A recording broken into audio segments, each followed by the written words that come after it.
वर्तमान शासन नायक भगवान महावीर स्वामी की, श्रीमद संस्कृति संवर्धक आचार्य देव विद्यासागर जी महाराज की, परम पूज प्रमाणिक संत महामना मुनिराज प्रमाण सागर जी महाराज की, परम पूज अरह सागर जी महाराज की, इस धर्म सभा में विराजित सभी भव्यजनों, पारस के माध्यम से एवं प्रमाणिक ऐप के माध्यम से अपनी शंकाओं के समाधान प्राप्त कर रहे सभी श्रोती श्रोताओं, सम्यक दर्शकों, आज मैं पुनः भगवान महावीर स्वामी के जन्म कल्याण की एवं परम पूज्य गुरुदेव के दीक्षा दिवस 35वें दीक्षा दिवस की पूर्व संध्या आप सबको गुरुदेव के श्री चरणों से संबद्ध करने जा रहा हूं।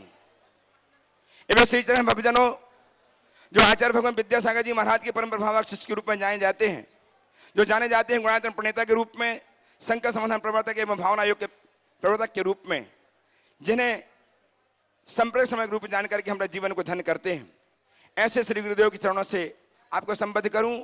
उसके पूर्व में चाहता हूं कि गुरुदेव का वरदहस्त हम पर आशीष के रूप में आच्छादित हो। अतः मेरे साथ उच्चारें, नमोस्तु महर्षि, नमोस्तु महर्षि, नमोस्तु महर्षि। सत्य और संस्कृति का भव्य पितान कदम मिलाकर बढ़ चले धर्म और विज्ञान, आत्मविकास का दिव्य सदन गुणायतन। परम गुरुदेव की परिकल्पना गुणायतन जो कुछ ही माहों लोकार्पित होने वाली है, जो आने वाले समयों जैन धर्म को अक्षुण्ण बनाएगी, जैन संस्कृति को जीवन दान देगी, और जिसे देख करके लोग दांतों तले उंगली दबाएंगे और बोलेंगे वाह क्या है जैन धर्म। ऐसी परिकल्पना पूर्ण हो रही है आपके सदाशय से, आपके उदार माना व्यक्तित्व से, आपके उदार आशय से। आपका दिया द्रव्य यही कारण है कि हम इस परिकल्पना को पूर्ण करने जा रहे हैं। मैं उन सब दातारों का साधुवाद करता हुआ आज आप सबको गुरुदेव के चरणों से जोड़ता हूं। मैं प्रथम प्रश्न के लिए आमंत्रित कर रहा हूं श्रीमान अनुभव जी सराफ के नेतृत्व में भोपाल जो प्रधानमंत्री गुणायतन हैं भोपाल चंद के, इनके नेतृत्व में अजय जी जैन को, राजीव जी जैन नेहरू नगर, मनीष जी जैन छतपुरिया, संजय जी मलैया, रोहित जी सुगंधी लाल जी, विनीत जी अलंकार, रवि मणवैया, अनुपम पंडित जी, सौरभ जी जैन उपकार, संजीव जी अलंकार, इन सब के साथ और इन सबके साथ में हमारे संरक्षक श्रीमान राजेश जी भारिल भोपाल, सभी ट्रस्टी हैं। तालियां बजाएं, आप ऐसे व्यक्तित्व हैं जो गुणायतन के निर्माण में अपनी पूरी भूमिका निभा करके, और इसमें दो श्रोमणी आपकी तालियां लगातार बजती रहे, एक गुरु भक्त हैं राजन जी भारिल और रवि जी मणवैया। राजेश जी भारिल और रवि जी मणवैया गुणायतन के श्रोमणी संरक्षक हैं। ये अपने प्रश्न प्रस्तुत करके समाधान प्राप्त करेंगे आपके लिए, अपने लिए। और तो तैयार रहेंगे श्रीमान प्रेमचंद जी प्रेमी, प्रमोद जी कक्का, प्रमोद जी चूना वाले, मुकेश जी, अनिल जी जैन कटनी से भी गुरु भक्त, अनंत गुरु भक्त, ये समूह कटनी। इनके साथ पंकज जी पार्षद, ललितपुर ये भी तैयार रहेंगे। सब अपने गुरु तैयार रहे। गुरुवर के चरणों में बारंबार नमोस्तु वंदन गुरुवर। पूरे परिवार की ओर से, माँ की ओर से नमोस्तु वंदन गुरुवर। पूरे भोपाल समाज की ओर से नमोस्तु वंदन गुरुवर। आज रोहित का जन्मदिन है, तो आज रोहित आया है आपके लिए आशीर्वाद के लिए। आशीर्वाद है गुरुवर। एक प्रश्न है मन में बहुत कि कई बार देखा गुरुवर, सफल व्यक्तियों के लिए निंदा और वो चर्चा में भी रहते हैं गुरुवर। सफल व्यक्ति जो रहते हैं गुरुवर, उनकी चर्चा भी बहुत होती है और निंदा भी बहुत होती है गुरुवर। तो और उसको सुनकर सफल व्यक्ति इतने तिलमिला जाते हैं, गुस्सा आता है, ऐसा क्यों होता है गुरुवर? उस पर कंट्रोल क्यों नहीं होता है? बहुत अच्छा सवाल है आपने पूछा है। सफल व्यक्ति चर्चित भी होते हैं और उनकी निंदा भी बहुत होती है, और अपनी निंदा आलोचना सुनकर सफल व्यक्ति विचलित हो जाते हैं। मैं एक सवाल करता हूं, गाड़ी से धुआं निकलते देखा है? निकलते देखा है? कौन सी गाड़ी में निकलता है? चलती हुई गाड़ी में कि रुकी हुई गाड़ी में? चलती हुई गाड़ी में। तो गाड़ी चलेगी, धुआं उड़ेगा, ये तो स्वभाव है। जितनी तेज गति से गाड़ी चलती है उसी हिसाब से धुआं भी निकलता है। समझ गए? हमारा ध्यान गाड़ी की गति में होना चाहिए, पीछे की ओर उड़ने वाली धुआं और धूल की तरफ नहीं। ये स्वाभाविक है। जिसमें कुछ दम ही नहीं, उसकी आलोचना क्या? आलोचना उनकी ही होती है जिनमें कुछ गुण होता है। इसलिए मैं हमेशा कहता हूँ, अगर तुम्हारा कोई नया आलोचक प्रकट हुआ हो तो अपने भीतर झांक कर देखना, जरूर कोई नया गुण प्रकट हुआ होगा। इसलिए घबराना नहीं चाहिए, उनको अपना काम करने दो और आप अपना काम करो। गुरुवर राजेश भैया हाँ राजेश जी। गुरुदेव के चरणों में बारंबार नमोस्तु। मेरा नेहरू नगर जैन समाज की ओर से भी आपके चरणों में बारंबार नमोस्तु। गुरुवर, मेरा प्रश्न बड़ा विचलित करने वाला है। गुरुवर, मैं देख रहा हूं कि अभी अभी रिसेंटली नेहरू भोपाल जैन समाज के चुनाव हुए थे और उस चुनाव में जो परिस्थितियां बनी हैं वो हमारी समाज को शर्मिंदा करने के लिए बहुत बड़ी मात्रा में हुई है। मुझे उस बात का बहुत दुख है कि हमारा समाज किस जगह जा रहा है। मैं आपके माध्यम से और आपके मंच के माध्यम से एक निवेदन करना चाहता हूं और आपसे बहुत प्रश्न करना चाहता हूं, क्या पूरे भारतवर्ष में हमारा समाज इस बात को संकल्पित नहीं हो सकता कि समाज में एक ऐसा नियम बन जाए कि 2 बार से ज़्यादा तीसरी बार आदमी चुनाव ही न लड़ पाए, और 2 बार भी वो तब लड़े जब दूसरी बार में उसको लोग पसंद कर रहे हैं। लड़े वो चुनाव, कोई दिक्कत नहीं है, लेकिन तीसरी बार ऑटोमेटिक उसका चुनाव। देखो ऐसा है, मैं एक वाक्य में बात कहता हूं, अगर चुनाव होता है तो कोई जीते समाज हारती है, जीते कोई भी समाज की हार होती है।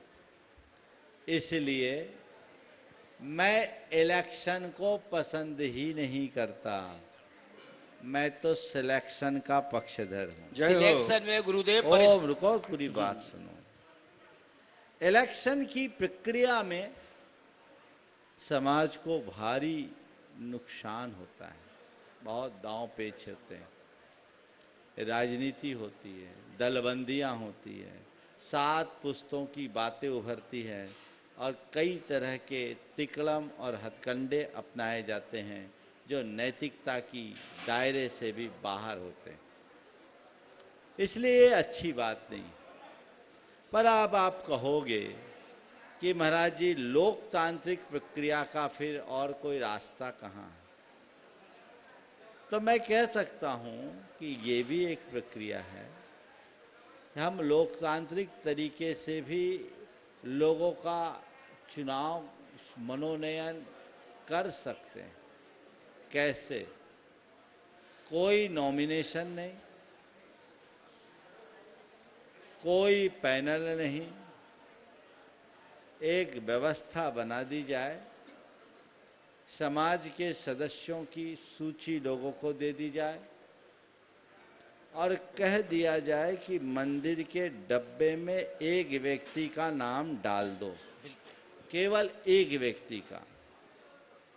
आपके पास 2000 लोग हैं, 2000 लोगों की सूची आपके पास होनी चाहिए और इन 2000 व्यक्तियों में जिसे लोग सबसे अच्छा समझते हैं, आपको केवल एक व्यक्ति का नाम मंदिर के डब्बे में डालना है। 2 डालोगे तो इनवैलिड हो जाएगा। और जिस व्यक्ति को सबसे ज़्यादा लोग पसंद करे उसे अध्यक्ष बना दो और उसे अधिकार दे दो अपना टीम बनाने का। तो गुरुदेव मैं चाहता हूँ, सुनो तो मेरी बात, अगर ये प्रक्रियाएं आ जाए तो वो लोकतांत्रिक भी होगी और समाज में सद्भाव भी होगा। लेकिन जब चुनावी प्रक्रियाएं चालू होती है तो बहुत सारे अच्छे लोग तो दूर ही हो जाते हैं। इसमें लोगों को चुनाव करने का एक अच्छा मौका मिलता है। सही व्यक्ति को चुनो। एक को हमने भरोसे में लिया, भरोसा किया, उस पर छोड़ दो किसको चुनना है। और किसको चुना जाएगा ये किसी को पता ही नहीं है, क्योंकि कोई प्रत्याशी ही नहीं है। छोटी समाजों में एक लिस्ट दे दी जाए, वहां एक को टिक करने के लिए कह दिया जाए। तुम्हारे भोपाल में तो 5-6 हजार तो वोट होंगे जी। 6000 वोट, 6000 वोट है तो हाँ और फिर राजधानी है, और राजधानी का तो पानी ही अलग होता है। तो सब लोगों को चाहिए, अच्छी बात है। इसे मैं अगर सकारात्मक दृष्टि से कहूँ तो समाज की सेवा करने के लिए यदि लोगों में इस तरह का उत्साह है तो वो स्वागत योग्य है, लेकिन तभी जब वो समाज की सेवा करे, राजनीति करे तो नहीं। विडंबना ये है कि लोग समाज की सेवा के भाव से आगे आते हैं और राजनीति में उलझ जाते हैं। ये चीज़ें ठीक नहीं है।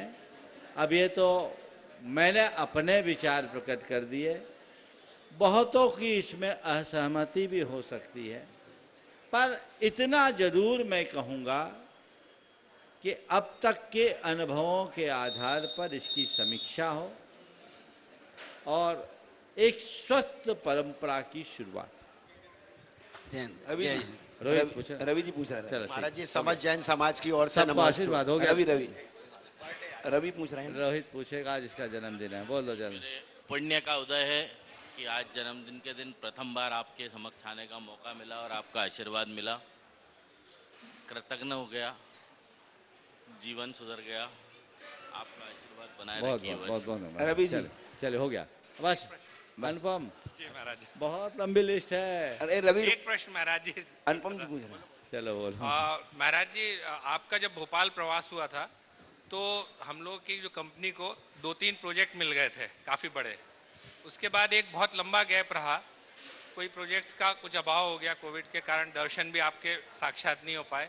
फिर मैं अभी 18 मार्च को जब आया था, उसके बाद जैसे ही लौटे, जबकि प्रयोजन वो कुछ अलग था, लेकिन जैसे ही लौटे तो 2 बड़े प्रोजेक्ट मेरे को मिल गए। तो अब अभी जो हमारा स्टाफ जो है पूरा, जब उनको पता चला कि सर फिर वहाँ जा रहे हैं, तो सबने मुझे धक्का लगाया। तो मेरा ये प्रश्न है महाराज जी, ये विश्वास है या अंधविश्वास है? और पूरी मेहनत करने के बाद भी महाराज जी, क्या कोई ऐसा फैक्टर होता है जो कि बाकी सारी मेहनत सब लोग कर रहे हैं, हम लोग पहले भी कर रहे हैं, तो कोई फैक्टर होता है कि जिससे ये मेरे पास आने से प्रोजेक्ट मिलने लगे तो अब तुम्हारी बात सुन करके तो लोग लाइन लगाने लगे। हाँ, है ना? पर आपने पूछा है विश्वास है या अंधविश्वास। मैं कहूँगा ना विश्वास है ना अंधविश्वास, ये संयोग, और संयोग से होता है। हो सकता है आप लौटो तो फिर कोई नया प्रोजेक्ट आ जाए, हाँ महाराज जी, इसीलिए और अगर ये संयोग दोहरा जाए तो आपका ही नहीं कईयों का विश्वास बढ़ जाएगा। पर मैं ये मानता हूँ चीज़ें अपने अपने संयोगों से होती है, और जब हम अच्छे कार्य करते हैं तो अनुकूल संयोग बहुत तेजी से बनते हैं। इसलिए हमें अच्छे कार्यों के प्रति तत्पर रहना चाहिए। उपस्थित हों दैव संत महासंघ के अध्यक्ष एवं गणाध्यक्ष श्रोमणी संरक्षक श्रीमान प्रेमचंद जी प्रेम जी के साथ श्रीमान प्रमोद जी कक्का, प्रमोद जी चूनावाले, मुकेश जी एवं अनिल जी जैन कटनी से, गुरुदेव और के चरणों पंकज में मोदी जी पार्षद, प्रबंधक क्षेत्रपाल मंदिर समिति ललितपुर, ये भी तैयार साथ में रहेंगे। गुरुदेव के चरणों में दयोदय महासंघ के अध्यक्ष माननीय प्रेमचंद जी प्रेमी, माननीय पार्षद जी ललितपुर सहित पूरी टीम का अनंत कोटि नमोस्तु। गुरुदेव, आपकी दीक्षा के पूर्व दिवस पर बनी हुई विशुद्धि और कल का वो दिवस जिसमें महावीर भगवान जो इस विश्व में अहिंसा का संदेश लेकर आए, उनका जन्म कल्याणक, और आपकी पर्याय की कृतज्ञता कि आपकी पर्याय का भी उस दिन जन्म हो गया, और सारे लोगों को कल्याण की भावना के सहित आपका उपदेश मिला। आपकी इस भावना को अनंत कोटि नमोस्तु करता हूं। हे गुरुदेव, प्रश्न है कि वक्त तो सिर्फ वक्त पर ही बदलता है, वक्त तो सिर्फ वक्त पर ही बदलता है। बस एक इंसान ऐसा है जो किसी भी वक्त बदल जाता है। कीमत उस वक्त की है या उस समय इंसान के बदलने की है। देखिए, बहुत अच्छी बात है। वक्त तो वक्त पर ही बदलता है, पर इंसान ही एक ऐसा प्राणी है जो किसी वक्त बदल जाता है। मैं ये कहूँगा जो वक्त वक्त पर बदलता है उसका वक्त कभी नहीं संभलता। और जो वक्त बदलने के पहले बदल जाता है वो हमेशा संभला रहता है। इसलिए हम बदले, वक्त बदलने के पहले बदले, और ऐसा बदलाव हो जो हमारी वक्त में पहचान बनाए, मिटाए नहीं। ओ ये पर बस बिल्कुल, बहुत सुंदर। चलो अनिल चलिए। जी, हाँ भैया तैयार हैं श्रीमान doctor K M G KM Gangwal, Pune. अनंत मेरे मुनि भक्त। आराध्य गुरुवर के चरणों में मेरा व मेरे परिवार का कोटि कोटि नमोस्तु। गुरुवर, पहले लोग मरते थे, आत्मा भटकती थी, ऐसी मान्यता थी, परंतु अब आत्मा मर चुकी है, लोग भटक रहे हैं, ऐसा क्यों? लोग भटकते थे, आत्मा मरती थी, ऐसा कहते हैं। अब आत्मा, लोग मरते थे, आत्मा भटकती थी, ऐसा कहा जाता था। अब आत्मा मर गई है, लोग भटक रहे हैं, ऐसा क्यों? यही कलयुग की बलहारी है। एक पंक्ति में मैं इतना ही उत्तर दूंगा। चलो। उपस्थित हो डॉक्टर के एम जी गंगवाल, पुणे से, अनंत मुनि भक्त। और तैयार हैं श्रीमान अनिल जी, संगीता जी, जैन उपाध्यक्ष गुणायतन, ट्रस्टी गुणायतन हजारीबाग। गुरुवर, मेरी ओर से और मेरी धर्मपत्नी चंद्रकला जी ओर से आपके चरणों में त्रिवार वंदन।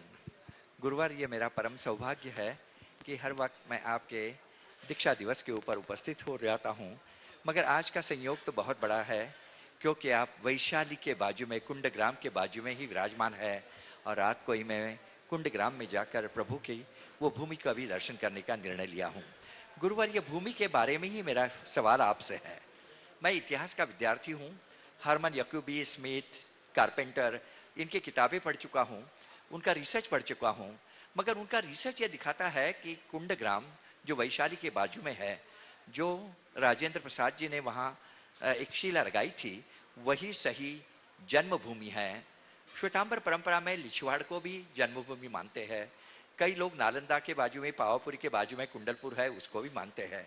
मगर मुझे लगता है गुरुवर, आचार्य विद्यानंद जी के आदेश से मैं कुंडग्राम में 3-4 बार गया, वहाँ रिसर्च किया, 4-4, 5-5 दिन रहा, और मुझे खुद भी लगता है कि सचमुच भगवान महावीर की जन्मभूमि वही है, क्योंकि वही अहिल्य भूमि है। गुरुदेव, इसके विषय में मैं आपका मार्गदर्शन चाहता हूँ कि सच्ची जन्मभूमि कौन सी है? देखिए, मैंने अपना अभिमत अनेक बार प्रकट किया। भगवान महावीर की असल जन्मभूमि विदेह के कुंडपुर में, और विदेह का कुंडपुर गंगा के उत्तरी तट पे। बिल्कुल गुरुवर। गंगा के उत्तर में विदेह है, दक्षिण में मगध। उत्तरी तट के अनुसार जो वासुकुंड है वही कुंडपुर है, वही भगवान महावीर की जन्मभूमि। नमोस्तु गुरुवर। इस पर काफ़ी लोगों ने अपने शोध प्रकट किए, और वहाँ एक भूखंड जो 2600 वर्षों से अहल्य बना रहा, जिस पर कभी हल नहीं चला, ये लोक आस्था का द्योतक है। ये मेरे साथ संयोग नहीं बन पाया कि मैं आज तक वैशाली नहीं जा पाया, लेकिन इस बार आने के बाद, पटना के निकट और महावीर जयंती के निकट आने के बाद, मुझे ऐसा लगा कि काश ये महावीर जयंती वैशाली में होती तो सोने में सुगंध होता। चलिए, अभी नहीं, फिर कभी ये योग बनेगा जब बनना होगा।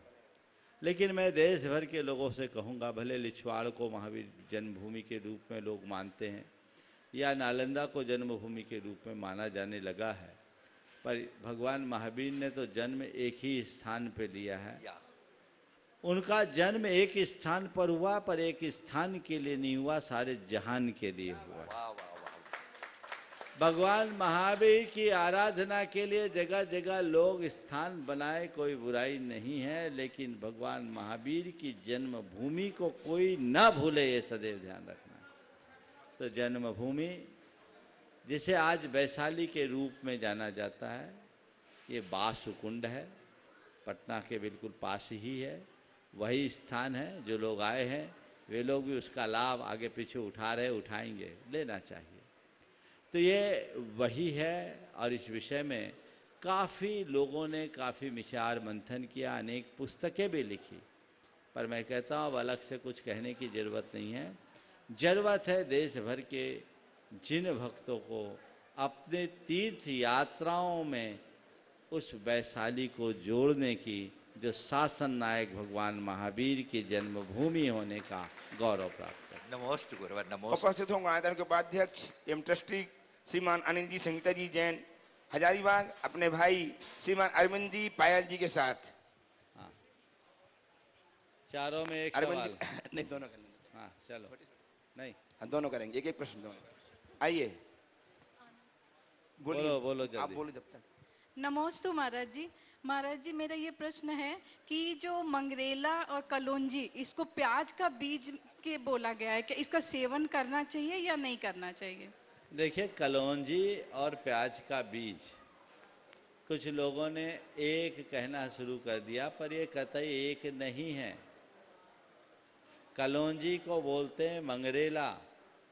मंगरेला पौधों में होता है। मैं मंगरेला के खेतों से विहार किया हूँ। पन्ना जिले में मैं विहार कर रहा था, मंगरेला की फसल लगी, 200 मीटर दूर से उसकी खुशबू आती थी। वो काला काला दाना होता है, वो मंगरेला है। प्याज का बीज भी वैसा दिखता है, लेकिन वो जो कलौंजी जिसको मंगरेला बोलते हैं और प्याज के बीज के साइज में अंतर होता है, शेप में भी थोड़ा अंतर होता है। तो ये मंगरेला और कलौंजी और प्याज का बीज एक नहीं है, पहली बात। फिर दूसरी बात, प्याज का बीज भी खाने योग्य है कि नहीं, ये सवाल है। तो प्याज खाने के योग्य है, प्याज का बीज नहीं। आप मूली नहीं खाते, पर मोगरी खाते कि नहीं खाते? हाँ महाराज। हाँ हाँ। तो मूली का ही तो फल है। प्याज का बीज, प्याज इसलिए नहीं खाते क्योंकि जमीकंद है। प्याज का बीज जमीन में होता है कि ऊपर होता है? ऊपर होता है। तो ऊपर होने में क्या दोष है? इसलिए पहली बात, जो लोग कलौंजी और प्याज के बीज को एक मानते हैं वो भ्रामक है। और दूसरी बात, प्याज का बीज प्याज के बीज होने के बाद भी अभक्ष्य नहीं है, इसलिए इनको आप अपने विवेक से प्रयोग में ले। नमोस्तु महाराज जी। पायल जी, हाँ पूछिए। एक ही। नमोस्तु महाराज जी। प्रायः हाँ बोलो। नमोस्तु महाराज जी। प्रायः हम देखते हैं कि अत्यधिक करीब रहने के बाद भी, अत्यधिक पास रहने के बाद भी, अत्यधिक पास रहने के बाद भी हम लोगों के भावनाओं को नहीं समझ पाते हैं। जैसे कि पास रखकर किताबों की अक्षरों को भी हम समझ नहीं पाते हैं। तो हम लोगों की भावनाओं को और उसको कैसे समझें? प्रश्न थोड़ा भटक गया है ना? थोड़ा सा और साफ करके बोलते तो अच्छा है। शायद ये कहना चाह रही है कि अत्यधिक निकट रहने के बाद भी हम लोगों की भावनाओं को नहीं समझ पाते, जैसे बहुत पास रहने के बाद भी हम किताब के अक्षरों को नहीं समझ पाते। इसलिए एक नीति है, जैसे किताब पढ़ने के लिए ऐसे चिपका के पढ़ोगे तो नहीं पढ़ पाओगे, थोड़ा डिस्टेंस रखना चाहिए।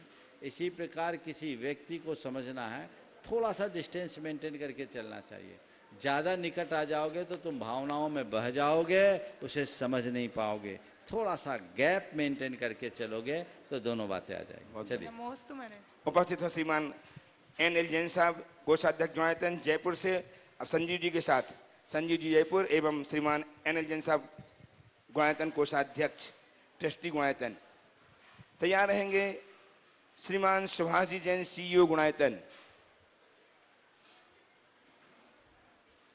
गुरुवर सादर नमन वंदन। महाराज श्री, मेरी जिज्ञासा व्रत, व्रती और उपवास से संबंधित है। महाराज, मेरी 4 जिज्ञासाएं हैं। व्रत, व्रती और उपवास, इनके संबंधित 4 मेरी जन जिज्ञासाएं हैं। 4? हाँ चलो पूछो। नंबर 1 महाराज जी, व्रत और उपवास, इनकी ये कब से चल रही हैं? इनका प्रादुर्भाव कब से हुआ है? हाँ। नंबर 2 महाराज जी, व्रती में क्या क्या गुण होने चाहिए? अगला बोलो। हाँ। नंबर 3 महाराज जी, क्या प्रकृति के उपादान जो हैं, जैसे वायु, भूमि, ये सब क्या व्रती हैं? व्रती हैं, हाँ, हाँ। वायु है, आगे बोलो, हैं, आगे बोलो, है ना? समझ गए हाँ। क्या ये सब ये सब देखिए, व्रती हैं क्या? बहुत लंबा प्रश्न है, उत्तर दूंगा तो पूरा सत्र आपके संपर्क आपके ही लिए समर्पित हो जाएगा। आपका पहला प्रश्न है, व्रत का प्रचलन कब से है? जब से धर्म है तब से व्रत है। पापों के परित्याग का नाम व्रत है और धर्म पाप से बचने के लिए ही प्रकट हुआ है। इसलिए हम जब पाप त्यागते हैं तो हमारे जीवन में व्रत आता है। तो पाप त्याग कर आगे बढ़ने का भाव हमारे जीवन में होना चाहिए। व्रत पाप के त्याग का नाम है। प्राय लोगों ने व्रत को उपवास के साथ जोड़ लिया। उपवास के लिए जो व्रत कहा जाता है उसका आशय केवल ये है कि आज की तिथि में मैं व्रती हूँ, यानी आज मैंने उपवास किया है। इसका अर्थ केवल भोजन नहीं, मैंने पूरे दिन सब पापों का त्याग किया है। ये उपवास का मूल अर्थ है। तो व्रत उपवास के दिन हम व्रती बने। आपने पूछा है कि व्रती का क्या लक्षण होना चाहिए, तो व्रती को व्रतनिष्ठ होना चाहिए। केवल सोले के खाने का नाम व्रती होने की पहचान नहीं है। जिसके भावों में शुद्धि और सात्विकता आए वही व्रती कहलाने का अधिकारी। महाराज जी, व्रत इसके संबंध में जो अनेक जो व्याख्याएं हैं, अभी समय नहीं है उसका, अभी समय नहीं है, अलग से इसी पूछना। संबंधित है महाराज जी। ओ आज शॉर्ट में एक संजीव आज नहीं कल। शुभाजी जैन सीईओ गुणायतन उपस्थित हों दिल्ली से और तैयार हैं श्रीमती चंद्रकला जी पाटनी एवं बेटी बहन शकुन दीदी सागर, ट्रस्टी गुणायतन, मंत्री गुणायतन। परम श्रद्धेय मुनिद्वय के चरणों में शत नमन। गुरुदेव, आज सुबह के प्रवचन में आपने कहा कि प्राचीन प्रतिमाओं का जो पंचकल्याणक होता है या ये प्रतिष्ठा होती है उसमें कुछ अनंतानंत गुणा पुण्य का लाभ मिलता है और जो पटना वाले लेने जा रहे हैं, तो गुरुदेव ऐसा कैसे कि प्राचीन प्रतिमाओं में अनंतानंत गुणा होता है? ये तो पंचकल्याणक तो है। देखिए, बहुत सही बात कही। मैंने आज सुबह कहा था कि किसी नए मंदिर की प्रतिष्ठा में जो पुण्य लाभ होता है, प्राचीन जिनालय की प्रतिष्ठा में उससे अनंत गुना पुण्य फलता है। इसके पीछे की वजह यह है कि नए मंदिर में जो हम पूजा अर्चा कर रहे हैं वो आज से शुरू होगा और पुराने मंदिर का जीर्णोद्धार करा के जो हम कर रहे हैं तो इतने वर्षों से होने वाली पूजा अर्चा का पुण्य और संस्कार हमारे साथ फलेगा। इसलिए उसको विशेष महत्व दिया गया है। ये शास्त्रों में भी उल्लेखित है। यहाँ पर 500 वर्ष प्राचीन जिनालय के जीर्णोद्धार के रूप में नव निर्माण हुआ है और वो प्रतिष्ठा होने वाली है। तो ये निश्चित ये प्रतिष्ठा बहुत गौरवशाली प्रतिष्ठा है जिसका लाभ सभी ले लें। नमोस्तुते। दोनों मुनि राजों के चरणों में नमोस्तुते। तैयार हैं श्रीमान नीरज जी, मातु सविता जी के साथ, बिंद्रो जी के साथ, विद्या प्रामाणिक संघ दिल्ली। महाराज जी, कल से पंच कल्याणक है और इस पंच कल्याणक में महामुनिराज को आहार दान दिया जाएगा। तो उस आहार दान देने के वक्त हम लोग को क्या क्या भावनाएं भानी चाहिए? देखो, आहार दान देने के वक्त तो हमेशा एक ही भाव आना चाहिए कि हम जिन्हें आहार दे रहे हैं उनका आहार निर्विघ्न हो, उनकी संयम साधना पूर्ण हो, उनके जीवन में उनकी साधना की अभिवृद्धि हो और आहार दान देने से मेरा जीवन कृतार्थ हो, ये भाव रखना चाहिए।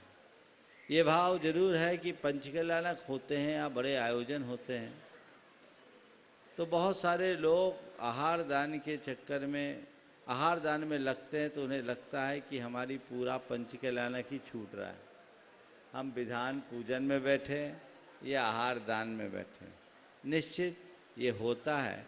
तो उसके लिए एक उपाय है, जिन्होंने कभी पंचकल्याणक नहीं किया वे पंचकल्याणक देख ले और जिन्होंने पंचकल्याणक कर लिया करा लिया वो दूसरी तरफ देख ले, पुण्य दोनों को बराबर मिलेगा, इसमें कोई संशय की बात नहीं। विद्या प्रामाणिक संघ दिल्ली के श्रीमान नीरज जी अपनी मातुश्री अनीता जी एवं बिंद्रो जी के साथ उपस्थित हों। तैयार हैं श्रीमान विजय जी सरावगी, श्रवण संरक्षक गुणायतन, अपनी मातुश्री श्रीमती चंदा देवी जी के साथ। नमोस्तु महाराज श्री। महाराज जी, पराजय तब नहीं होती जब आप गिर जाते हैं, पराजय तब होती है जब आप उठने से इनकार कर देते हैं। तो महाराज श्री, हम अपने जीवन को गिरने से कैसे बचाएं जिससे उठने से इनकार ना करना पड़े? कृपया संविधान बहुत दें। बहुत अच्छा वाक्य है। पराजय तब नहीं होती जब आप गिर जाते हैं, पराजय तब होती है जब आप उठने से इनकार करते हैं। आपने पूछा है हम अपने आप को गिरने से कैसे बचाएं। देखिए, संभल कर चलो, गिरने से बचोगे, लेकिन गिरना अवश्यम भावी है। हर कोई किसी न किसी रूप में गिरता है, इसलिए गिरेंगे तो घबराओ मत, गिरने से डरो मत। गिर भी जाओ तो उठने का हौसला रखो, अपने बचपने को याद रखो। अनेक बार गिरने के बाद ही हम उठकर खड़े हुए, तो हम गिरे हैं फिर से खड़े होने के लिए। ये सोच रख कर के चलोगे तो कभी कठिनाई नहीं होगी। एक बात सदैव ध्यान रखना, गिरना हो तो गिर जाओ, पर किसी की नज़रों से मत गिरो और अपने मन को न गिरने दो, जीवन तभी सफल होगा। नमोस्तु महाराज। उपस्थित होंगे समय संरक्षक श्रीमान विजय कुमार साहू जी सीए अपनी मातुश्री श्रीमती चंदा देवी जी के साथ, और तैयार हैं श्रीमान अमित जी जैन दिल्ली ट्रस्टी गोयतन। गुरुदेव के चरणों में मेरा सह परिवार और समस्त कोलकाता समाज की ओर से बारंबार नमोस्तु। गुरुदेव, मेरा प्रश्न है, निरंतर जो लोग समय की महत्व जानते हैं, समय के साथ चलते हैं, वो भी कई बार समय से धोखा खा जाते हैं, ऐसा क्यों? समय के साथ चलने वाले भी समय से धोखा खा जाते हैं, ऐसा क्यों? मुझे ऐसा लगता है कि समय के साथ चलते हुए अपने समय के अनुभव का फ़ायदा नहीं उठाते, वही समय के साथ धोखा खाते। समय किसी को धोखा नहीं देता। जो समय से सीख लेते हैं वो हमेशा सफल होते हैं, और जो समय से सीख नहीं ले पाते वे धोखा खाते। नमस्ते गुरुदेव। आइए श्रीमान अमित जी जैन ट्रस्टी गोयतन दिल्ली, तैयार हैं श्रीमान सुभाष जी रेखा जी जैन अजमेर ट्रस्टी गोयतन। नमस्ते गुरुदेव। नमस्ते गुरुदेव। गुरुदेव, मेरा प्रश्न है कि अपना धर्म जैन धर्म इतना विशाल, थोड़ा माइक अच्छे से रखो। हाँ बोलो। अपना धर्म जैन धर्म इतना विशाल है, महान है, तथ्य पे आधारित है, फिर भी हमारे धर्म का कालांतर में इतना हैरास क्यों हुआ है? हमारी संख्या दिन प्रतिदिन घटती क्यों जा रही है? क्या हम अपना प्रचार सही से नहीं कर पाए? क्या हम अपने धर्म का प्रचार सही से नहीं कर पाए? देखिए, बात बिल्कुल सही है। जैन धर्म बहुत महान धर्म है, और एक समय भारत के बहुसंख्यक लोग जैन धर्मानुयायी थे, और वर्तमान में जैन धर्म आज बहुत क्षीण होता जा रहा है। आपने पूछा इसकी वजह क्या, और इस वजह में क्या हमारे प्रचार की कमी है? प्रचार की ही कमी नहीं, कई तरह की बातें। इसमें हमारे देश की राजनीतिक अस्थिरता भी एक बहुत बड़ा कारण है। हम अपने देश के इतिहास को पलट कर देखते हैं तो हमारे धर्म के साथ राजनीति का बड़ा गहरा संबंध रहा। राजा का धर्म ही प्रजा का धर्म हुआ, और बहुत अनेक युद्ध हुए। उन युद्धों में बहुत बड़े बड़े नरसंहार हुए, और रातों रात लोगों का धर्म परिवर्तन करा दिया गया, कत्लेआम हुआ। जैन धर्म के इतिहास के लिए 6वीं 7वीं शताब्दी के बाद का समय बहुत बुरा समय रहा, जो जैनों का पतन होते होते आज इस स्थिति तक ले आया। तो ये स्थितियां हैं। हम इतिहास को पलट कर देखते हैं तो एक साथ 5-5 हजार मुनियों को सामूहिक रूप से संहार करने के भी उल्लेख देखने को मिलते हैं। यदि आपको इस विषय में जानना है तो दक्षिण भारत में जैन धर्म का इतिहास पढ़ो, आपको पता लगेगा।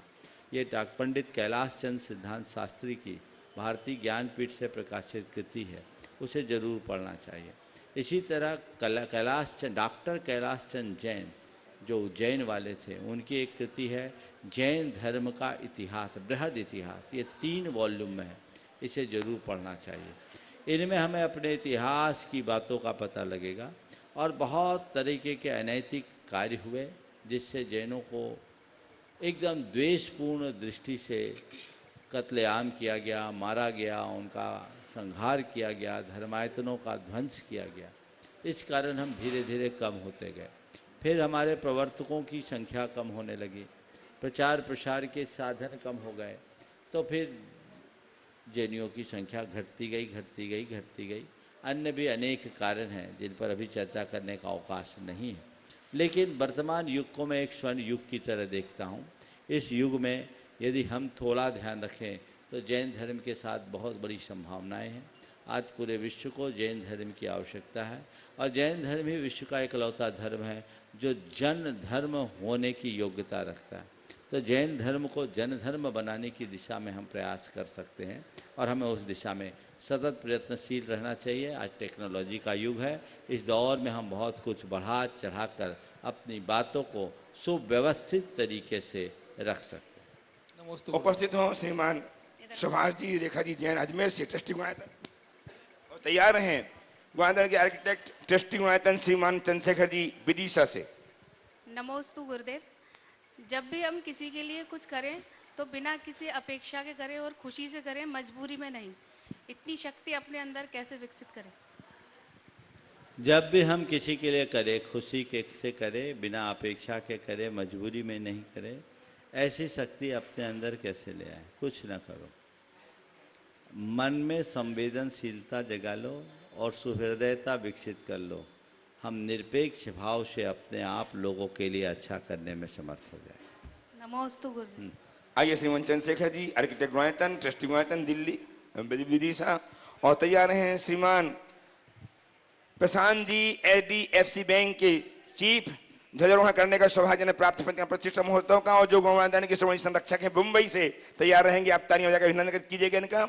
और उपस्थित हो श्रीमान चंद्रशेखर जी आर्किटेक्ट। महाराज श्री के चरणों में मेरे और मेरे परिवार की तरफ से बारंबार नमोस्तु नमोस्तु नमोस्तु। महाराज श्री, व्यक्ति में कर्तापने का भाव होना चाहिए या कर्म करने का, और कर्म करने के बाद क्या कर्तापना होना चाहिए?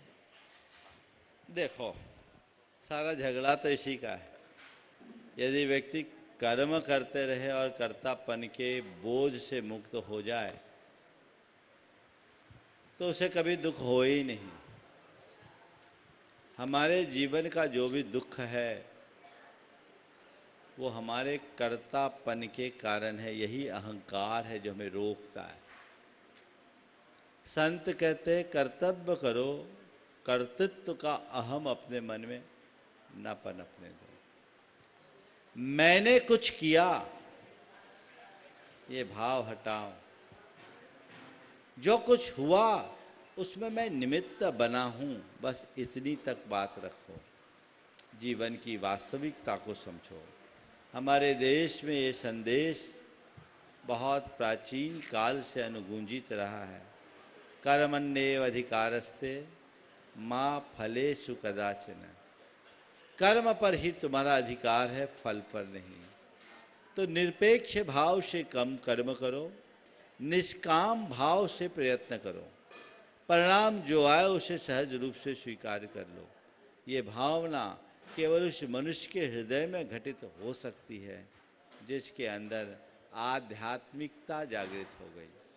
जो आध्यात्मिकता से ओतप्रोत होता है वो इस तरह का पुरुषार्थ करता है, और जो आध्यात्मिकता से शून्य होता है उसके जीवन में अनेक प्रकार की विसंगतियाँ उत्पन्न होते रहते हैं। नमोस्तु। आइए श्रीमान प्रशांत जी जैन HDFC बैंक के चीफ, जिन्हें सौभाग्य प्राप्त है पंचकर्म प्रतिष्ठा महोत्सव का ध्वजारोहण करने का, और जो गुणायतन श्रोमणी शिक्षक हैं, आप स्थानीय बजाकर अभिनंदन कीजिए इनका। ये लगातार अपनी गुरु भक्ति प्रत्यक्ष करने के लिए गुरु चरणों में हमेशा आते रहते हैं। तैयार हैं श्रीमती डॉक्टर उषा जी सेठी जयपुर। मुनिवर नमोस्तु नमोस्तु नमोस्तु। आज आते हुए मैंने आचार्य श्री शांति सागर जी महाराज के विषय में कुछ लेख पढ़े, चारित्र चक्रवर्ती शांति सागर जी। तो उसमें लिखा हुआ था कि उनके पहले श्रवण जो मुनियों का अभाव जैसा जी था। वो अभाव था। तो ये कब से अभाव चल रहा था और इसको कैसे पुनर्स्थापित किया गया, उनके बारे में थोड़ा सा बताओ। देखिए, पहले खड़े रहे प्रशांत जी, खड़े रहे। पहले तो मैं चाहूँगा एक बार प्रशांत जी का आप सब लोग करतल ध्वनि से, जोरदार करतल ध्वनि से। ये हमारे समाज की एक विभूति है। आप सबको सुनकर गर्व होना चाहिए। लगभग पिछले 25 वर्षों से HDFC म्यूचुअल फंड के CIO के पद पर कार्य कर रहे हैं, और इन्होंने अपने क्षेत्र में एक बहुत बड़ा परचम फहराया है। भारत के सबसे बड़े फंड मैनेजरों में गिने जाने वाले हैं प्रशांत जी। पर मैं ये परिचय इनका इसलिए नहीं दे रहा हूँ कि एक बहुत बड़ी कंपनी से ये संबद्ध है।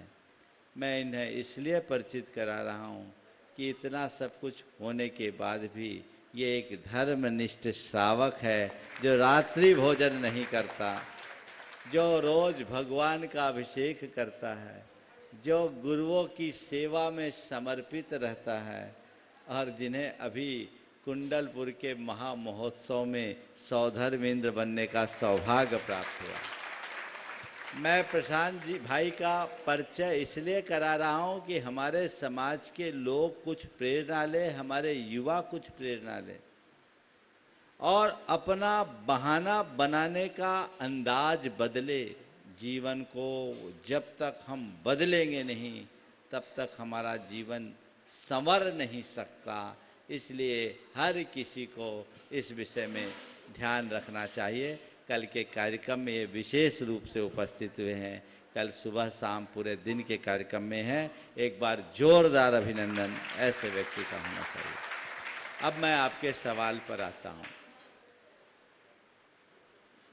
कि श्रमण परंपरा कब से विच्छिन्न हुई। 12वीं शताब्दी में जब यवनों का, मुगलों का आतंक भारत में बढ़ गया, तब दिगंबर मुनियों का निर्बाध विचरण बाधित सा होने लगा। उस समय मांडवगढ़ में बसंत कीर्ति नाम के एक मुनिराज हुए। उन्होंने देखा कि ऐसे निर्ग्रंथ विचरण तो अब हो नहीं सकता, तो एक बीच का रास्ता निकाला कि एक जगह रहो, आहार आदि के निमित्त जब बस्ती में जाओ तो एक वस्त्र पहन कर जाओ, पर वस्त्र पहनना दिगंबर मुनि के अनुकूल नहीं है। इसलिए उन्होंने अपने आप को मुनि कहने की जगह भट्टारक कहना प्रारंभ किया और यहाँ से भट्टारक परंपरा की शुरुआत हुई। धीरे धीरे देश काल की परिस्थिति के प्रभाव से हमारे भट्टारकों की परंपरा आगे बढ़ी। भट्टारकों के युग में एक सकारात्मक कार्य ये हुआ कि हमारे तीर्थों, हमारे मंदिरों और की सुरक्षा हुई, हमारे शास्त्रों का संरक्षण हुआ। चूँकि ये एक ही जगह पर रहने लगे तो इन्हें अपने मठों की गतिविधियों को संचालित करने के लिए विपुल द्रव्य की, धन की जरूरत पड़ने लगी। तो उसी समय कुछ वाम मार्गी प्रवृत्तियां भी जैन धर्म में घुस गई और उस काल में कुछ ऐसे साहित्य का भी सृजन हो गया जिसका मूलभूत जैन धर्म से कोई लेना देना नहीं था और एक मिलावट जैसी हुई जिसमें बहुत सारे मंत्रों और कल्पों की बातें आई और एक जैन, विशुद्ध जैन तत्व ज्ञान के साथ कुछ अवांछनीय बातें जुड़ गई। फिर जो भी हो, भट्टारक परंपरा एक परिस्थिति की पुकार थी और हमारे गुरुदेव ने इस संदर्भ में एक दिन कहा था, जब चारू कीर्ति जी भट्टारक जी गुरुदेव के चरणों में 1988 में जबलपुर पधारे थे, तो उन्होंने एक बात कही थी जो बहुत अर्थपूर्ण है कि कीचक के वध के लिए भीम को भी साड़ी पहननी पड़ी थी। कीचक के वध के लिए भीम को भी साड़ी पहननी पड़ी थी, लेकिन कीचक के वध के बाद भी भीम का साड़ी में रहना शोभास्पद नहीं लगता। अब तो उसे लंगोट पहनकर गदा घुमाने की जरूरत है। जो अपना संदेश उन्हें देना था सो दिया।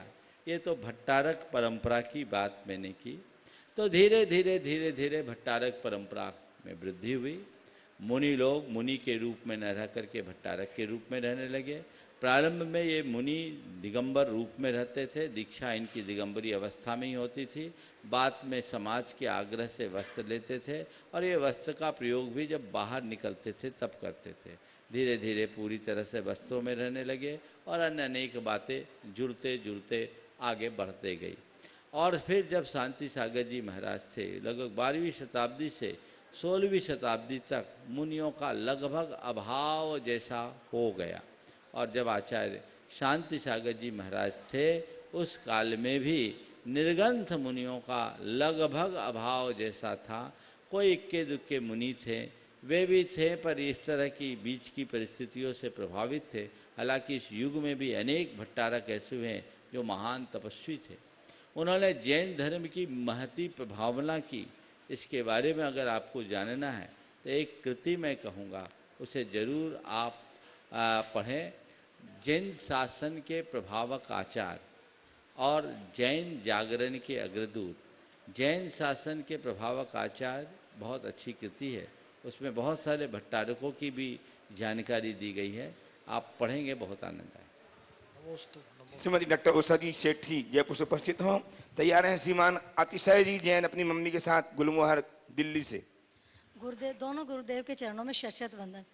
गुरुदेव, वो कौन सी शक्ति है जो हमें गुरु सानिध्य में विपत्ति होने पर भी वरदान लगने लग जाती है, और कैसे भी हो हम दौड़ दौड़ करके गुरु चरणों में आना चाहते हैं, चाहे कितनी भी बाधाएं आए। ऐसी कौन सी शक्ति है गुरुवर? वो है श्रद्धा।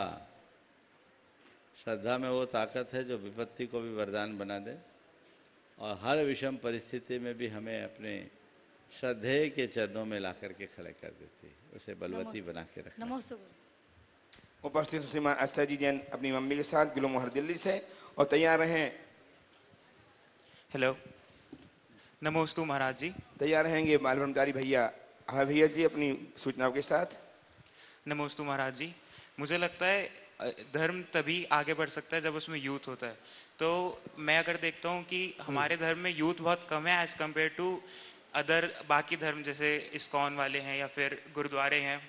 इसमें सुबह 4 बजे भी बहुत यंग और बहुत अच्छे एनर्जेटिक बच्चे आते हैं, और जैन धर्म में ये देखने को नहीं मिलता। तो हमारे यूथ के पेरेंट्स कहाँ चूक गए इस सब में? जैन लोग ज़्यादा एडवांस हो गए, और जैनों ने क्या किया, एक जो गलती की वो मैं आप सबसे बता रहा हूँ। शुरुआत में पूरा ध्यान पैसा कमाने में लगा देते हैं, और पैसा कमाने में इतने मगन हो जाते हैं कि बच्चों को पालने का भी ख्याल नहीं रहता। ज़्यादातर जैनियों की यही कहानी। एक बार एक परिवार आया था, उनके साथ एक बच्चा था। मैंने पूछा ये कौन है? बोला मेरा बेटा है। मैंने पूछा कौन सी क्लास में पढ़ रहा है? तो बाप ने बोला 6th में। बेटे ने कहा नहीं पापा 7th में। अब जिस बाप को यही पता नहीं कि मेरा बेटा कौन सी क्लास में पढ़ रहा है, उस पिता से हम क्या अपेक्षा रख सकते हैं? बच्चों की परवरिश इस तरीके से होनी चाहिए कि उनके संस्कार पूरी तरह से उनमें सुप्रतिष्ठित हो। बहुत कम अभिभावक हैं जो बच्चों के भावनात्मक विकास पर ध्यान देते हैं, उनके संस्कारों पर ध्यान देते हैं। ज़्यादातर आज जितने भी लोग हैं जो जिनके बच्चों को धर्म से जोड़ने की बात है, वे भी अपने जीवन के प्रारंभिक दौर में धर्म से विमुख दिखाई पड़ते हैं।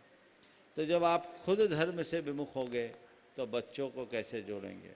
हमें चाहिए कि हम पूर्ण तत्परता के साथ अपने धार्मिक कर्तव्यों का अच्छे से निर्वहन करें, अपने संस्कारों को बलवान बनाएं, खुद संस्कारों को अपनाएं और औरों को भी उसमें अग्रसर करें। हालांकि आपने ये जो कहा कि जैनों में यूथ्स नहीं है, ऐसा पूरी तरह सही नहीं है। हम जितने भी हैं ना, बिल्कुल यौवन अवस्था में ही गुरु चरणों में समर्पित हुए, और आज अनेक युवा हम लोगों के साथ हैं। हमारे ब्रह्मचारी भी युवा ही हैं, समझ गए? तुम्हारे ही उम्र के हैं, कोई चिंता नहीं, चाहोगे तो वैकेंसी खाली है। महाराज श्री के चरणों में हमारे परिवार की तरफ से, सागर समाज की तरफ से और भाग्योदय परिवार की तरफ से सादर नमोस्तु नमोस्तु नमोस्तु। महाराज श्री, आज हमारा सौभाग्य है कि आप महावीर जयंती के शुभ अवसर पर हम आपके दर्शनों के लिए यहाँ आए। महाराज श्री, मेरा आज के शंका समाधान में बहुत सारे प्रश्न हमारे जैन समाज की यूथ को लेकर ये बहुत सारे प्रश्न हुए। मेरे मन में बस यही एक विकल्प आया है कि इस यूथ को हम संगठित कैसे करें, इसको हम कैसे उस राह पे चलाएं कि वो कुछ नहीं करो, यूथ को ट्रूथ का टेस्ट बता दो, अपने आप जुट जाएगा। यूथ को ट्रूथ बताओ, हम सत्य बताएं। हम लोग युवाओं को जब भी धर्म की बात सिखाने की कोशिश करते हैं तो प्रायः धार्मिक क्रियाओं की बात करते हैं। हमें धर्म की वास्तविकता का भान कराना चाहिए, धर्म के मर्म का पाठ पढ़ाना चाहिए। जीवन की सच्चाई का बोध कराने पर फिर उन्हें ज़्यादा कुछ कहने की आवश्यकता और अपेक्षा नहीं है। तो युवाओं के अंदर जीवन की सच्चाई का बोध हो और उसका रसास्वादन उनको होने लगे तो अपने आप वो ऐसे लगेंगे कि कोई इसकी कल्पना भी नहीं कर सकता। जिन युवाओं और बच्चों में एक बार धर्म की रुचि जग जाती है वो ऐसी होती है कि बड़े बड़े भी उसका आश्चर्य करते हैं। तो हमें वही करना है, वही स्वाद लोगों के हृदय में जगाना। उपस्थित हूँ श्रीमान महेंद्र कुमार जी, जैन ट्रस्टी गुआयत नोएडा दिल्ली से। तैयार रहें पटना सिटी से श्रीमत मनीष जी, प्रीति जी जैन। नमोस्तु गुरुवर, बार नमोस्तु। भगवान, मेरा एक सवाल है कि आपने पिछले महीने जाप करने की 2 विधि बताई थी और दोनों माला से बताई थी, माला के द्वारा बताई थी। लेकिन करीब 10 साल पहले आपने ये बताया था कि अगर हम 8 कली का फूल बनावें, 8 कली का फूल बनावें 6 जगह मस्तक में, सर पे, हाँ बोलो फिर, तो उससे अच्छा रहता है। तो भगवान, हम तो 8 कली के फूल पर रख गए। जिस समय जो प्रसंग हो उसको वहीं पकड़ो। 10 साल पहले की बात किस संदर्भ में बताई उसको सुनो और जिस दिन जो बताए उसको पकड़ो। अगर एक दूसरे को मिला दोगे तो मामला गड़बड़ हो जाएगा। चलिए श्रीमान मनीष जी, प्रीति जी, पटना सिटी से। नमोस्तु महाराज जी, मेरा प्रश्न मंदिर के वास्तु शास्त्र को लेके है कि क्या मंदिर के वास्तु शास्त्र का प्रभाव समाज पे पड़ता है और अगर कोई प्रतिमा खंडित होती है तो उसका समाज में क्या हानि होती है? देखिए, अगर वास्तु शास्त्र की दृष्टि से पूछोगे तो वास्तु शास्त्र तो यही कहते हैं कि इसका असर पड़ता है। वास्तु शास्त्रियों से भी बोलोगे तो वो यही कहते हैं। तो यथासंभव मंदिर आदि में वास्तु का ध्यान रखना चाहिए।